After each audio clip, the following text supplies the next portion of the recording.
O que Jesus revelou antes da criação do mundo.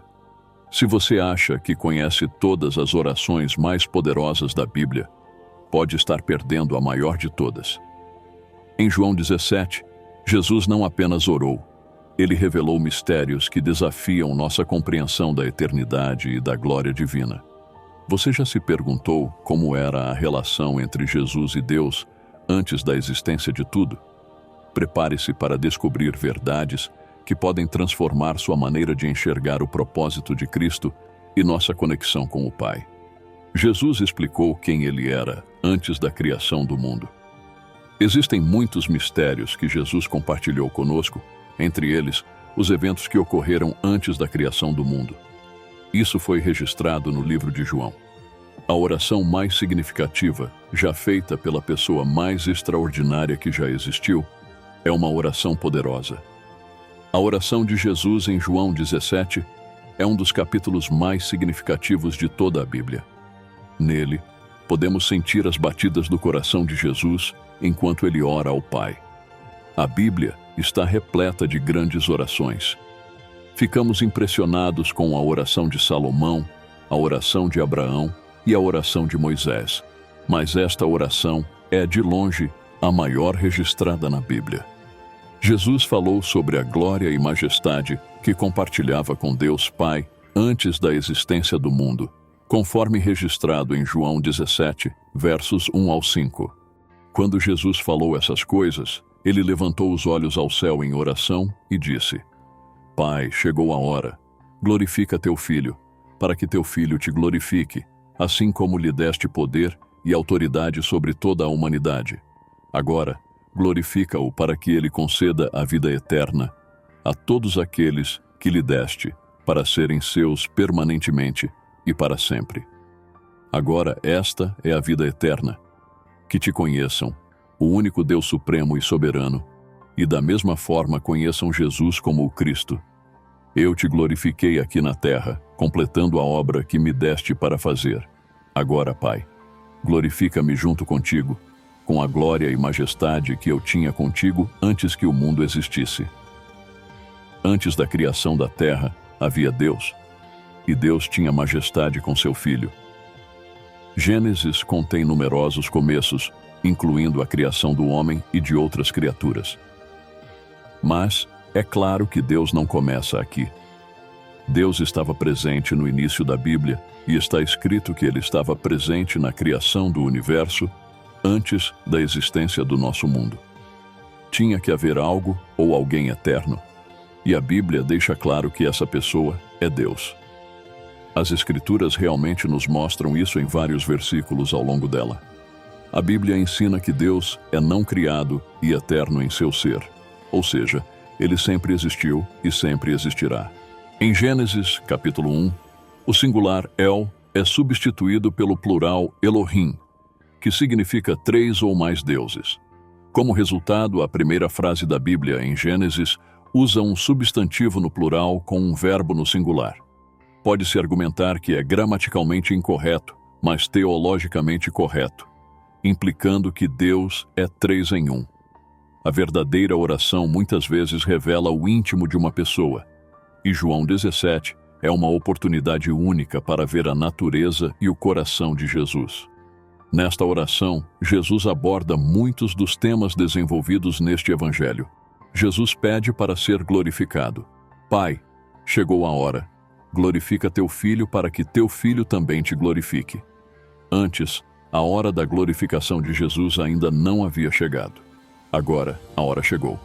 Jesus orou primeiro por si mesmo, mas seu pedido não era egoísta.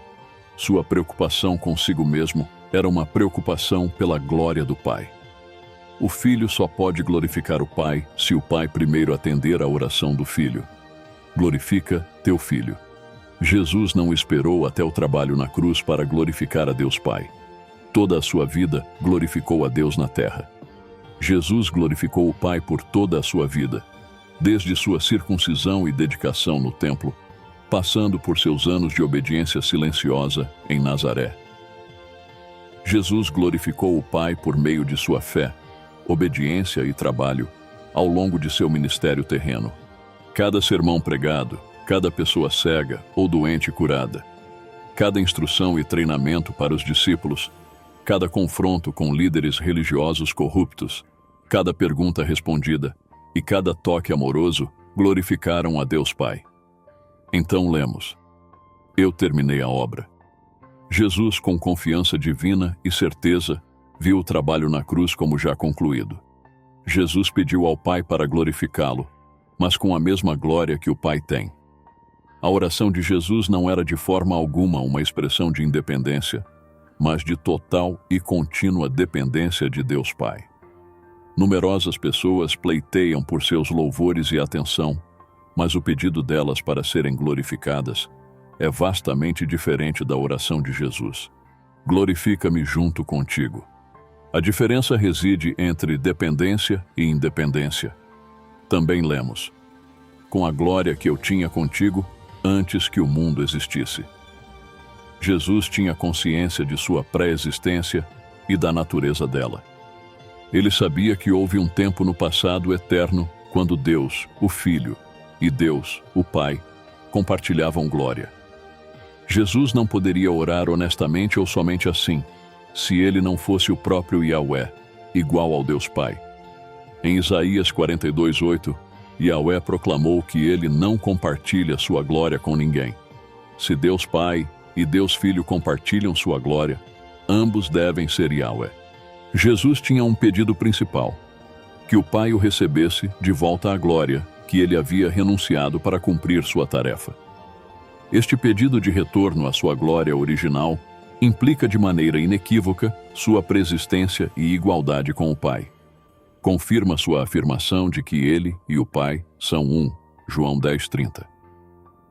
O Evangelho de João enfatizou a glória de Jesus ao longo de seu relato. João teve o cuidado de registrar as muitas maneiras como Jesus se referiu à sua própria glória nesta oração. Os eventos que levaram à crucificação começaram com a traição e a frase: agora o Filho do Homem é glorificado. Isso se refere à razão pela qual Jesus veio ao mundo. Ele morreria e então seria ressuscitado dos mortos. Como expiação substitutiva, o Filho glorificaria o Pai, e o Pai, por sua vez, glorificaria o Filho. Eles promoveriam a glória um do outro. Destacar a grandeza de Deus é, de fato, o que os cristãos são chamados a fazer. Tudo o que fazemos em pensamento, palavra e ação é para a glória de Deus. Jesus não ora apenas por si mesmo. Ele ora por nós. Em João 17:24, Jesus diz: Pai, eu quero que também aqueles que me deste estejam comigo onde estou, para que vejam a minha glória. A glória que me deste, porque me amaste antes da fundação do mundo. Sejamos o que formos em nossas vidas espirituais, devemos tudo ao Salvador que se deu por nós, que orou por nós, para que pudéssemos ser um com Ele, e que nos deu um belo padrão a seguir em nossas próprias vidas de oração. No final, vemos Jesus em sua glória novamente no livro do Apocalipse. No livro de Apocalipse, João deveria documentar as coisas que ele tinha visto. João vê um Jesus poderoso que não se compara a nenhum homem comum. Apocalipse 1:12-13 diz: Então me virei para ver a voz que falava comigo. E ao me virar, vi 7 candelabros de ouro, e no meio dos candelabros vi alguém semelhante a um filho do homem, vestido com uma túnica que chegava aos pés e com uma faixa de ouro envolvendo o peito. João havia visto o Filho do Homem, o honrado Jesus Cristo. Ele descreveu a voz alta que ouviu como distinta e marcante, como o som de uma trombeta. A voz poderosa é a do Alfa e Ômega, o primeiro e o último, aquele que está no início e no fim de tudo. Porque Jesus se identificou com esses nomes. Em Apocalipse 1:18, sabemos que era a voz alta de Jesus, o primeiro e o último. É um título que pertence ao Senhor Yahweh, o Deus de Israel. O título Alfa e Ômega tem a mesma ideia que o primeiro e o último. Este é um dos trechos do Novo Testamento onde Jesus claramente se declarou Deus. Podemos apenas imaginar o que passou pela mente de João quando ele se virou. O som da voz que ele ouviu provavelmente não combinava perfeitamente com a forma como ele lembrava da voz de Jesus. João descreveu como de uma trombeta, Apocalipse 1:10. No entanto, ele tinha consciência de que era Jesus, por causa da descrição da voz de si mesmo como o Alfa e o Ômega. Depois de passar tanto tempo com Jesus ao longo de seu ministério na terra, João finalmente teve a oportunidade de encontrá-lo cara a cara. Depois de todos esses anos, a túnica e o cinto podem evocar imagens do sumo sacerdote da Bíblia e também podem implicar que Jesus é o sumo sacerdote para o seu povo. A única outra ocorrência de cintos em Apocalipse é no capítulo 15:6. Também de ouro, é uma imagem sacerdotal para os anjos no templo celestial. Assim, Jesus aparece não apenas como rei, mas como sacerdote. Uma combinação de imagens que se tornou familiar ao povo judeu no período macabeu. João continua. Sua cabeça e seus cabelos eram brancos como a lã branca, brilhantes como a neve, e seus olhos penetrantes eram como chamas de fogo, penetrando em meu ser. Seus pés eram como bronze polido, branco e incandescente, refinado em uma fornalha, e sua voz era poderosa como o som de muitas águas. Apocalipse 1:14-15. Essa descrição de seus olhos é semelhante à narrativa que temos de um anjo no livro de Daniel, Daniel 10:6. Seu corpo também era como o berilo, com um brilho dourado. Seu rosto tinha a aparência de relâmpago. Seus olhos eram como tochas ardentes. Seus braços e pés eram como o brilho de bronze polido. E o som de suas palavras era como o ruído de uma multidão de pessoas ou o rugido do mar. Membros é semelhante à narrativa que temos de um anjo no livro de Ezequiel, Ezequiel 1:7. Suas pernas eram retas e as solas de seus pés eram como as de um bezerro, e cintilavam e brilhavam como bronze reluzente. As características angelicais que aparecem na visão de João de Jesus não o rebaixam ao mesmo nível dos anjos. Pelo contrário, provavelmente servem para enfatizar a imensa grandeza de Jesus. Ele não pode ser retratado como menos glorioso do que um glorioso anjo. Olhos como o fogo descrevem olhos apaixonados na literatura grega, mas também podem retratar olhos sobrenaturalmente flamejantes de seres divinos ou anjos. Metal brilhante também pode retratar a glória de Deus, Ezequiel 1:27. No entanto, outras características sugerem que, enquanto João retrata a glória de Jesus como não inferior à de um anjo, certamente é mais do que a de um anjo. O rosto de Jesus também brilha como o sol. O texto grego às vezes retratava divindades brilhando como o sol ou relâmpagos. Textos judaicos faziam o mesmo para anjos e outros, mas também para Deus próprio. João continua em Apocalipse 1:16. Na sua mão direita segurava 7 estrelas, e de sua boca saía uma afiada espada de 2 gumes, e seu rosto, refletindo sua majestade e a glória da Shequina, era como o sol brilhando em todo o seu poder ao meio-dia. Apocalipse 1:17. Quando o vi, caí a seus pés como morto. E ele colocou a mão direita sobre mim e disse: Não tenha medo, eu sou o primeiro e o último.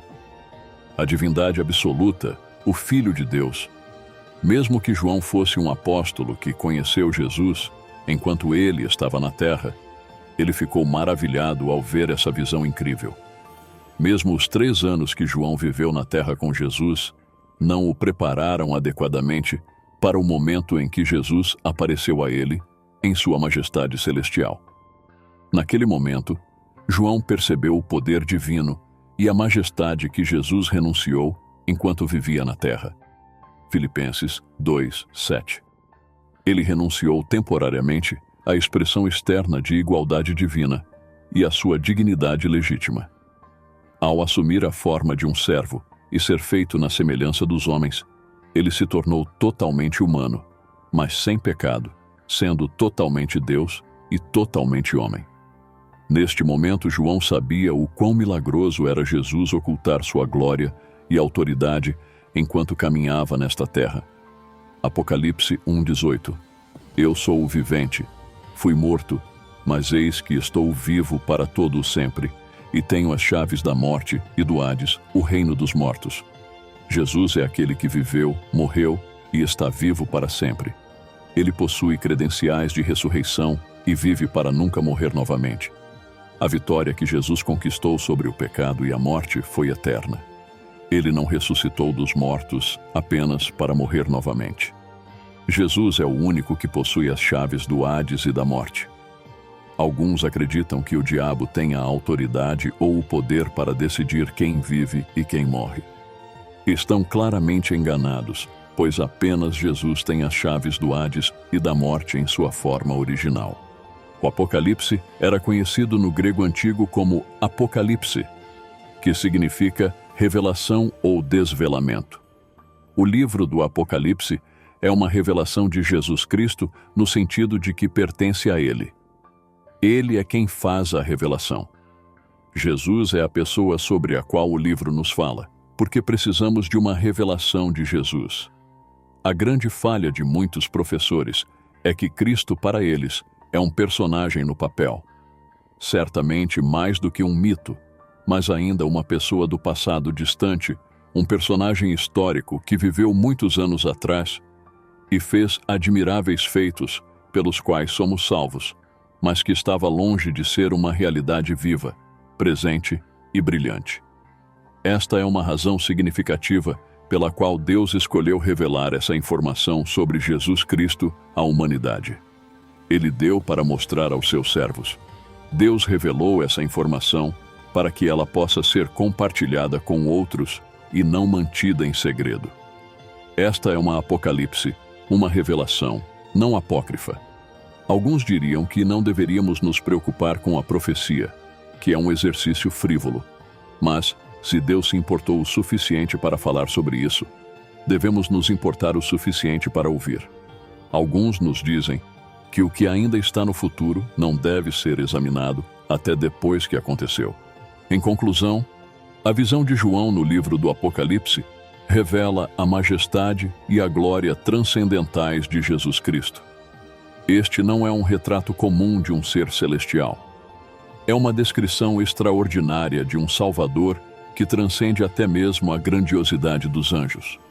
Ao descrever Jesus como o Alfa e o Ômega, o primeiro e o último, João destaca a divindade inquestionável de Cristo. A visão poderosa de Jesus ressuscitado, com olhos como chamas de fogo e voz como muitas águas, deixa João prostrado em reverência ao contemplar a cena celestial. João percebe a incompreensível humildade de Jesus ao caminhar na terra como o homem, o Filho de Deus, que possui as chaves da morte e do Hades, e que escolheu temporariamente ocultar sua glória para redimir a humanidade.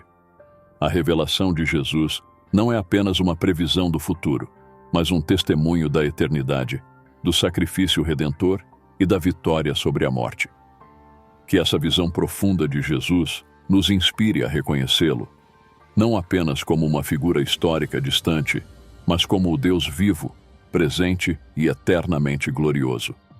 Assim como João, que caiu aos pés de Jesus como morto, somos chamados a render-nos diante do Salvador que vive para sempre. Que a verdade revelada neste texto ressoe em nossos corações, levando-nos a viver em resposta à glória do Senhor, que é digno de louvor, adoração e obediência eternas. Que Deus seja conosco.